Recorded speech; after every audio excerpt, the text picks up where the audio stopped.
Hey there, it's Audrey. Thanks so much for stopping by my channel today. I am super excited to be a part of the Pinkfresh Studio Liquid Watercolor Video Hop. There are lots of ladies on this hop featuring the liquid watercolors from Pinkfresh Studio, and you will have a chance to possibly win a gift card if you check all the details in the description below. So lots of giveaways and tons of inspiration. The lineup of these ladies is just incredible, and I'm so excited to watch to see how everybody uses these beautiful watercolors. So I am just starting with a piece of white cardstock and some gesso. I'm going to give it a good coat of gesso there. And I've picked out some fall colors, the lavender, the orange, like the turquoise, and actually the espresso, which is kind of a brown. And I'm working with the Indigo Hills collection, and I'm using a fall page, and I think the Indigo Hills is just perfect for fall, and I absolutely love the purple in it. So I am going to do this technique where I'm going to try to paint some squares of watercolor. And so I'm first taking my brush, and I just put a little bit of water in my square. I'm using washi tape instead of painter's tape because I couldn't find my painter's tape. And the washi tape does not hold as well as a painter's tape would, which leaves me with a little issue here, and you might be able to already see that the watercolor is kind of seeping under the tape. So my original intention was to have these really nice, perfect squares of color, and that is not a perfect square of color. However, I kind of like this, and I'm like, you know, it's not a perfect square. It is not what I wanted, but I kind of like this. Like, you can tell that it was a square, but it's kind of like a bleeding square, a square where the edges have. I keep saying square. It's actually a rectangle, but anyway, you know what I mean. You know what I mean. So this rectangle of color. So I'm just gonna go with it and see what it looks like when I add in some other colors, and to see if this is even gonna work. If not, I can always cut it up and use the little bits to punch out shapes or something. So I am going to use some of the orange, and I'm going to go in with a little tiny bit of the bubblegum pink. Is it bubblegum? I think it is. And I am going to pull that out. That one too also bled. But again, I'm kind of liking this.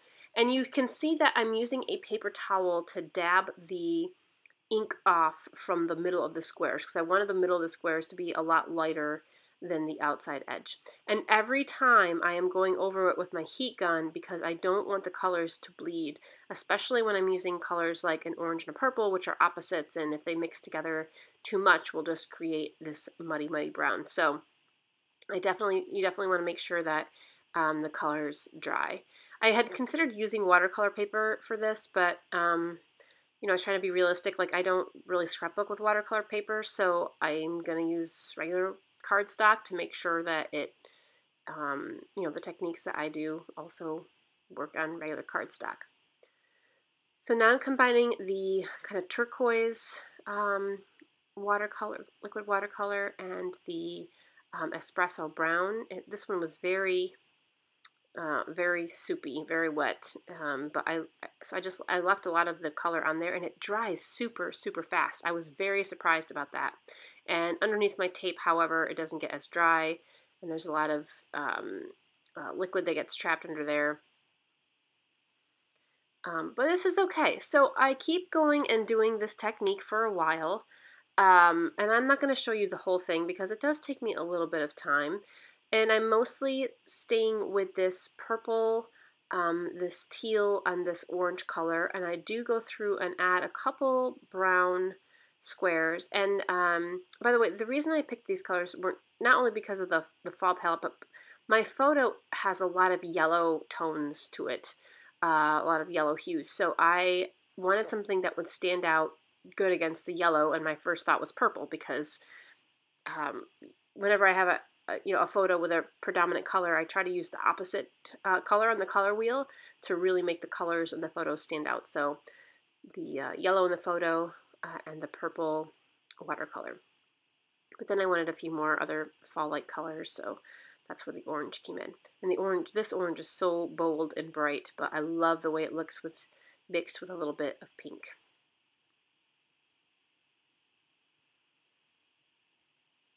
I tried, and by the way, I picked a roll of washi tape that I never use, and it's just sitting on my counter, and I don't you know, I used all the washi tape for this layout, and I still have a whole bunch on the roll. I probably will never use it all. I was going to try to reuse the pieces of washi tape over and over, but I didn't want to get any of the ink that was on the washi tape, you know, back on my layout. And as I was going along, I was getting a little bit messy, and a few splatters started to happen on my page, but that was okay because I knew I was going to go back and purposely put some splatters on anyway. So you could do this with any kind of shape, by the way. If you had a some type of circle stencil that you could use, it might work. You know, you could make triangles and put your washi tape down. You could just make, like, you know, a straight edge and then just do this technique along a straight edge and kind of make a gradient away from the tape. So lots of things to do. Okay, so here is my finished set of rectangles and my splatters, and I love, love, love this. And I kind of didn't want to cover it up with my photo. I'm like, oh my gosh, where am I going to put my photo that I don't take away from these colors? So I eventually put in the middle, the middle blue, the teal square kind of gets covered up, but that's okay because I have little bits of teal poking out from the edge. So now is the time to embellish, and I'm going, because I have these really hard lines of these rectangles in the background, I want to use embellishments that have a more natural kind of organic shape. And this collection, again, is just perfect because it has lots of, you know, little leaf shapes and stuff like that. So I'm now working with the die cut pack and going through the die cuts to see what I want to add, and those foliage pieces immediately caught my eye. I took a piece of chipboard frame, by the way, it's kind of scallop frame, and I cut it on the diagonal and put it like photo corners almost on my photo. And then I'm picking some little phrase strips. I have a couple chipboard ones, there's some die cut ones, and then I'm taking some of these ones from the sticker sheet, and I always do that with my fingers to kind of unsticky the back a little bit. Is that even a word? I know that's not a word, but you know what I mean. To take a little bit of the stickiness off, because, you know, I don't want to put it there quite yet because maybe I won't want it there permanently. So I put the little navy blue heart up in the top corner, and I really thought I wanted to bring in a little bit more navy blue because it would be a good contrast, another contrasting color against that orangey color, and the purple too. So I took this piece of pattern paper, and I'm going to fussy cut out the navy blue stems from this piece of paper as well. And I love the purple, and it's so nice to see purple in a scrapbook collection for a change. And I hope people use purple more because I think it can be so, so pretty. So I love the way that navy looks, and I love this little cluster of leaves. So somehow I am going to try to incorporate these wood veneer elongated hexagons, and I'm probably just going to scatter them. I kind of have this diagonal flow going from the top right to the bottom left of my page. So I'm going to take some of these off and in coordinating colors. I'm not going to bring, there's green on these sheets. I'm not going to bring the green in. There was also some pieces of things that had yellow on them, and I decided I'm not going to bring those on either. So I play around with these for a little bit. Oh, and I cut another really long purple stem from a piece of pattern paper, another piece of pattern paper, and another dark blue one. So, you know, actually what you see here is not too far off from the actual final design. It's just these little bits and this little movement that I play around with these final little pieces, you know, exactly where I'm going to put them, but I kind of have the gist of what I'm going to do.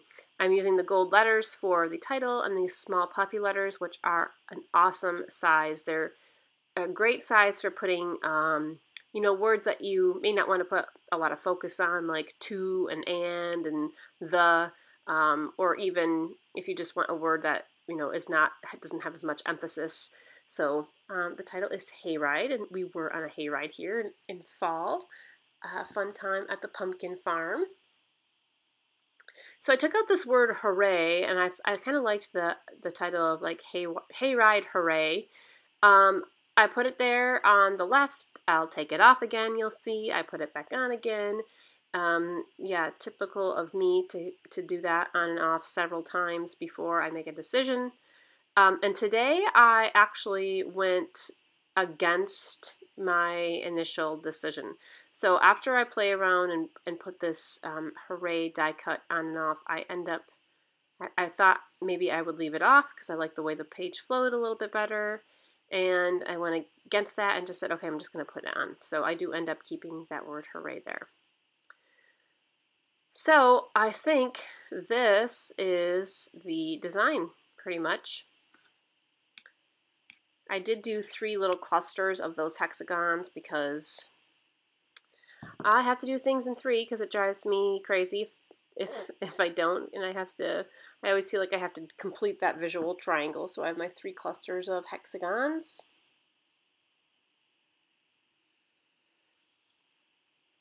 And now is really just the gluing part. So I'm going to go through and glue all these on. Now, almost all of these things I'm gluing on have sticky backs, or are self-adhesive. So these wood veneer hexagons do have like a clear adhesive on the back, and the chipboard ones have adhesive as well.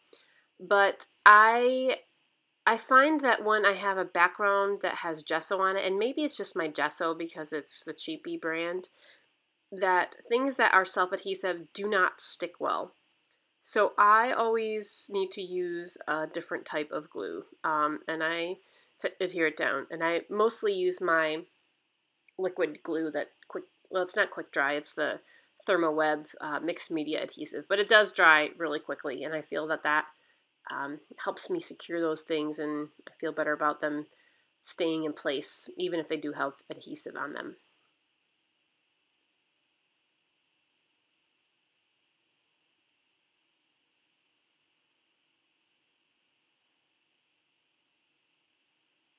So while I'm finishing up here, really it's just me gluing everything down.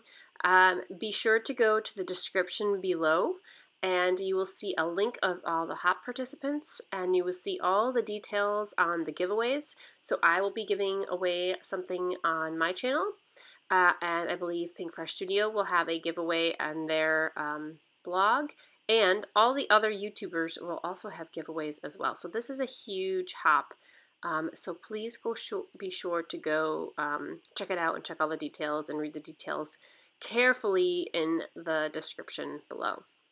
And if you have any questions, you could probably ask on the Pinkfresh Facebook page or try to leave me a comment, and I will try to find out the answer for you.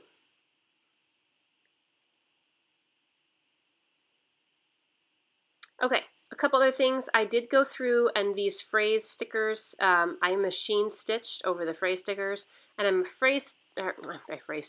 machine stitched over the title as well. I was a little worried about it coming off, the word hey, so I machine stitched over that too. And here is the finished page. So here is the finished page, and I just love how this came out. I just love the colors, and even though my watercolor technique wasn't exactly what I had planned, it was a happy little accident. So you can see all the little cuts here of the leaves and some of the watercolors there. So thank you so much for joining me today, and be sure again to hop along with everybody in the list below and enter for your chance to win. Thanks so much. Stay scrappy, friends. Bye.